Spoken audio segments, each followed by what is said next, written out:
Queridos amigos, outra vez aqui com vocês, procurando, como sempre, levar um esclarecimento, uma palavra amiga, uma orientação.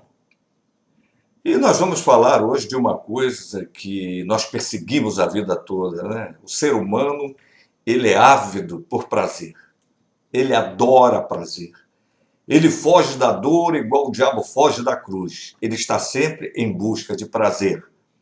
Porque a nossa vida, ela sempre gira em torno de prazer ou desprazer, né? Alívio ou dor.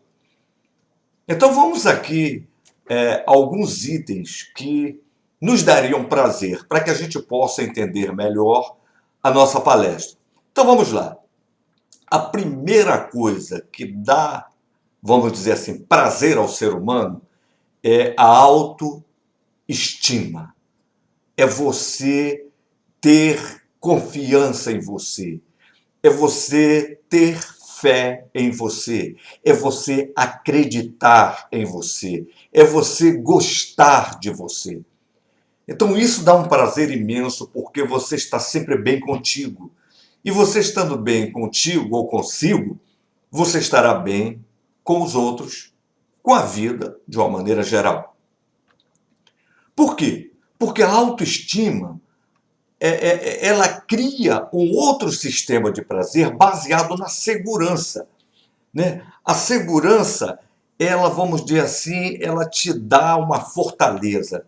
E essa segurança, ela geralmente se traduz em duas situações: a segurança financeira e a segurança pessoal, né? Onde você tem os medos normais dentro da sociedade, mas você não vive apavorado, você não vive louco dentro da sociedade, com medo de tudo. Por quê? Eu sempre disse, o nosso mundo é um mundo perigoso, mas é o único que a gente tem para viver, né? Então não adianta procurar outro mundo, não adianta querer que o mundo seja diferente. É um mundo perigoso, então nós temos que lidar com esse mundo. Você tendo segurança, você se sentindo bem, você, vamos dizer assim, de certa forma, está saudável, você tem saúde, né? Você está feliz, você tem autoestima, você gosta de você está se sentindo seguro. Então a sua saúde, ela resplandece, a sua saúde, ela se fortalece. Mas aí entra um problema, porque saúde, para você estar bem, você tem que estar bem com você e também, se você tiver família, alguém da tua família ou as pessoas da sua família têm que estar saudáveis, né? Se tiver alguém doente com a doença grave, você já não fica se sentindo bem. É lógico que se você tiver pessoas doentes na sua família, filho, mãe, pai, esposa, marido, você não vai se sentir bem. Mas, de qualquer forma, você vai estar muito mais resistente às diferenças, às intempéries que possam aparecer, do que se você não tivesse a sua autoestima fortalecida, se a sua segurança, em virtude da autoestima, não estivesse também fortalecida, você também não estaria saudável, né? Para que você tenha saúde, você tem, logicamente, que estar em harmonia. A sua família tem que estar em harmonia, você tem que estar em harmonia com tudo à sua volta. Você tem que estar em harmonia profissionalmente, você tem que ter paz, você tem que amar, você tem que estar bem funcionando sexualmente, né? Porque o sexo tem uma força estupenda no nosso bom humor, né? Tem gente que fica aí 2, 3 dias aí sem, né? Então o cara começa a ficar nervoso, a mulher começa a ficar nervosa, né? Então tem que estar bem saudavelmente. Ou então vai ter que tomar Rivotril, né? Muito bem. Então, para se resplandecer a saúde, para que você possa estar bem, para que você possa estar no momento prazeroso, no momento gozoso, como a gente chama, você tem que amar. Você tem que amar. Você tem que expressar amor, né? Porque se você não expressar esse amor, se você estiver insatisfeito, se você não estiver de bem consigo próprio, você vai começar a buscar esse prazer em outras esferas. Você vai começar a buscar o prazer aonde? Na comida, né? As pessoas comem compulsivamente. Você vai buscar o prazer na bebida, as pessoas bebem compulsivamente, né? Entram no processo alcoólatra. né, ou alcoólico, você tem que buscar alternativas para não ser capturado por essas buscas de prazer que vão trazer consequências desastrosas ao seu organismo, à sua vida e ao seu físico, né? Existem outros tipos de prazer, como estudar. Tem gente que encontra prazer em estudar. É muito bom ocupar a cabeça com conhecimento, com uma série de outras coisas, fazer cursos, né? Então é muito bom você estar sempre com a sua cabeça funcionando, porque você não pensa em problemas, você está com a cabeça ocupada com alguma coisa que está lhe dando prazer. Tem gente que encontra prazer no trabalho. O trabalho, para ele, é uma coisa deliciosa. Ele gosta de trabalhar. Então, também é algo que ele pode buscar, né? Tudo isso se traduz em uma confiança que se estende além dos limites da compreensão. Você confia em você, você confia na vida, você confia em tudo que você faz. Então, isso é muito importante. Agora vamos. É claro que existem, desculpem, existem outros elementos de prazer, né? Mas, como se diz assim, os hobbies são elementos de prazer. Nós temos hobbies que são elementos de prazer. Quais são os hobbies? Ah, tem gente que gosta de nadar, tem gente que gosta de passear, tem gente que gosta de andar de bicicleta, tem gente que gosta de andar de motocicleta, tem gente que gosta de fazer alpinismo, trilha, seja lá o que for. São hobbies que dão prazer. E nós buscamos sempre esses processos de prazer, né? Agora vamos lá, a enumeração do desprazer, né, do desconforto. Como eu disse, a baixa estima. O indivíduo que tem baixa estima, ele não vai ter prazer nunca, ele só vai ter desprazer, tudo para ele não adianta, ele tem um aspecto altamente pessimista de vida, ele é derrotista, né? Então é aquela pessoa que não vê nenhum horizonte positivo na sua vida, porque a sua baixa estima faz com que ele tenha desprazer a todo momento. Com isso, ele se torna uma pessoa insegura, ele não tem segurança para nada na sua vida, ele não consegue ter firmeza de pensamento, de objetivo, de nada, porque o desprazer dele está constantemente cercando-o de todas as formas, né? Com isso, ele pode desenvolver doenças. Com isso, ele começa a sentir dores atrozes em todos os lugares da sua vida, do seu corpo, seja lá o que for, né? Porque ele começa a adquirir doenças devido ao seu pessimismo, ao seu derrotismo, ao seu estresse, à sua depressão e por aí afora. E todo esse processo começa a causar o quê? Desarmonia. Desarmonia geral. Problemas sexuais, o camarada, né, não consegue trincar. Ele não consegue. Ele vai de água abaixo, ele não consegue, né? Então, e quanto mais o camarada não consegue, porque existe uma mística muito grande dentro do processo sexual, o cara se sente pior, ele se sente incapaz, ele se sente impotente. Mas a impotência dele não é só sexual. O indivíduo, quando ele entra no prazer, no processo de desprazer, a impotência dele é para tudo na vida, né? A impotência sexual é um reflexo de todas as outras impotências que ele está vivendo, né? E ele não consegue fazer absolutamente nada, não consegue fazer nada, né? É um indivíduo que não tem nenhuma formação específica na sua vida. Ele vai da valsa, né? Joga para lá, joga para cá, joga para lá, joga para cá, e só vive em conflitos.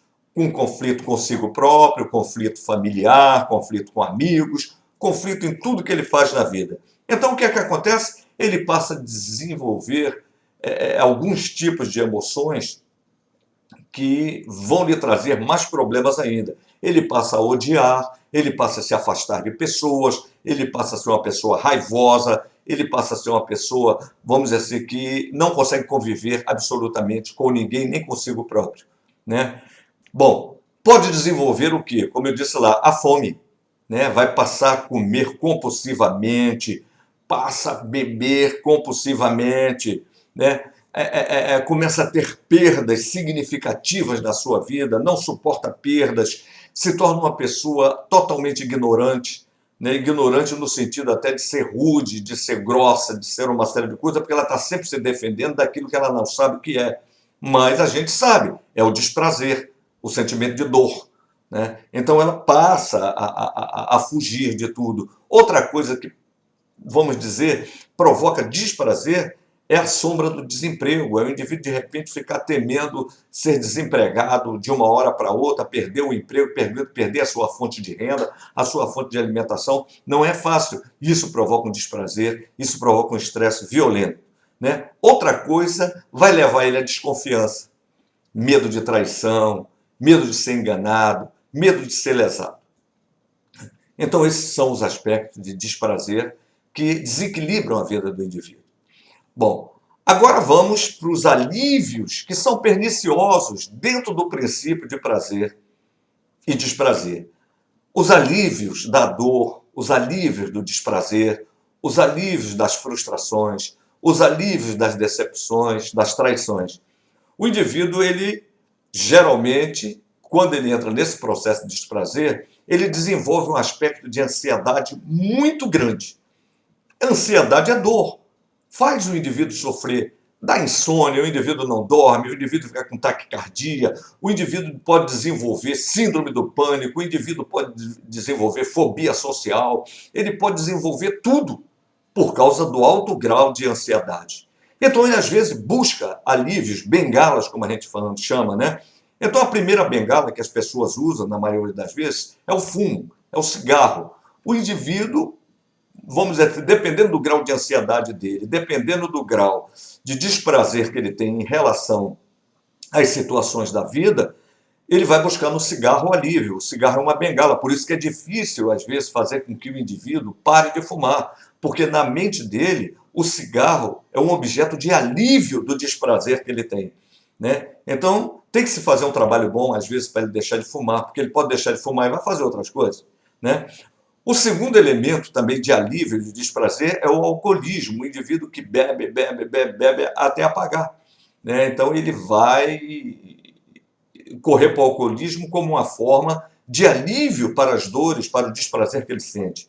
O mais comum hoje em dia, né, que até a garotada usa aí, está usando não sei porquê, os garotos jovens aí se deixando iludir por essa parte aí, são as drogas, né? Então as drogas tiram a dor, aliviam o desprazer, aliviam todo o processo de desconfiança, de insegurança que o indivíduo tem. Quando ele usa a droga, ele se sente mais seguro, ele sente... Então é um círculo vicioso. Ou então ele também pode desenvolver o que a gente chama de sexo desenfreado, né? O indivíduo ele ficar promíscuo, né? Por quê? Porque ele precisa daquele prazer, de repente, para se autoafirmar, para ter o quê? Autoestima, autoconfiança. Não, eu sou o cara, eu sou o garanhão, eu sou isso, eu sou aquilo, eu pego tudo quanto é garota. E não é, o camarada ele é viciado em sexo, o camarada ele, né, é promíscuo, corre riscos fantásticos de pegar uma AIDS, de pegar outras doenças venéreas, que o pessoal esqueceu, fala só em AIDS, mas tem outras doenças venéreas tão perigosas como a AIDS, né? Então, ele também pode entrar num processo de dependência afetiva. E isso é pior, porque o camarada fica mendigando amor, ele fica rastejando atrás de amor, né? Então as pessoas deixam ele de lado, fazem tudo quanto é sacanagem com ele, vou falar em português, claro, e o camarada continua rastejando, procurando amor, buscando amor, mendigando amor, ou se tornando escravo. Seja a mulher que se torna escrava do marido, o marido que se torna escravo da mulher, e por aí afora, né? Então tem até uma coisa que eu escrevi aí no Facebook, falando sobre maneiras de tornar o marido submisso. Os maridos vieram de cima de mim, pô, isso tu tá dando aí a dica de como as mulheres... Não, eu digo, não, eu peguei de uma mulher lá que escreveu, eu resolvi passar alertando os maridos. Pode provocar também o desprazer, né? Tipos de alívio, né? Com distúrbios de comportamento. O indivíduo pode ter distúrbios de comportamento para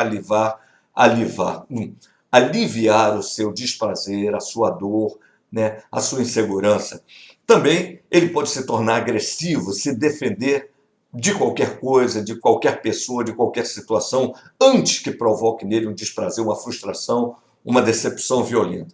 Então, a gente sempre trabalha com os aspectos de prazer, desprazer, alívio, dor, frustração, realização, decepção, você estar de bem, fracasso, perdas. E essas perdas elas vão provocar o desprazer de uma maneira geral, como perda de parente, perda de amor, perda de emprego, perda de membro, perda de órgão, perda de... Ou seja, perda sempre é perda, né? Então a gente trabalha sempre nesses dois aspectos. Bom, eu vou encerrando aqui mais uma palestra. Espero que tenha sido útil nessa explicação para vocês. Um grande abraço e até outra, se Deus assim o permitir. Beijo para todos, meus amigos.